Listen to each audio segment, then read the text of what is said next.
जाई देखी आप बिहार में तेजस्वी बोला है नौकरी सबके मिले महाराज का भैया ये क्या है? सच बच के कहा तो गिसलात गांव जाते हैं।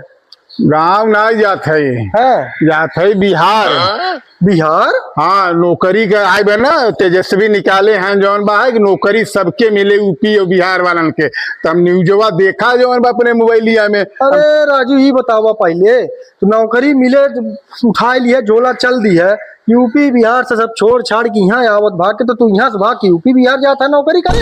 अरे तो तुम्हें कुछ मालूम बा का मोबाइल देखा जवन बा है परसों भाषण में बोले नहीं है कि सबके नौकरी मिले जो। अरे तो नौकरी बिना पढ़ाई लिखाई चाहिए तो का अंगूठा छाप के नौकरी दे दे। अरे वो हमन ही वो ना ही बोला है कि पढ़ा लिखा चाहे वो हमन ही बोला है कि नौकरी सबके मिले तो हम जाते ही हम मिले जवन बा।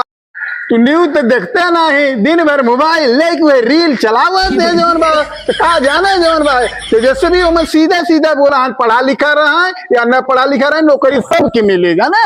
अनपढ़ गवार के नौकरी सबके मिले अनपढ़ गवार के पहले मिले वो हमन लिखे हैं नहीं। लेकिन एक बात ही बताओ तो जब वो जीत यही है मुख्यमंत्री बन गई हैं तब मिले और तू पहले झोला उठा के चल दिए जा नौकरी तो मिल जाए तो रहा एकदम से बेवकूफ है। चला चुपचाप घरे जब जीत यही तब जाए। देखा हम जाते ही तो अगर आवे खोए तो हमारे पीछे चला आया जीते के बाद क्या कुछ ना करे थे जीते के पहले अगर नौकरी लग गया तो लग गया ना तो फिर न वही लगे जीते के बाद के दे मतलब जीते के पहले तू नौकरी। हाँ हम जाते ही तो अगर आवे खोए तो मेरे पीछे आया ना जा तू पहले ले ले तो मिले तो हम आई सर हम जाते ठोक दे बीच में रास्ता में जौन अगर न मिला तब आओ तो कूटा बुकटिया महाराज घबराया जिन।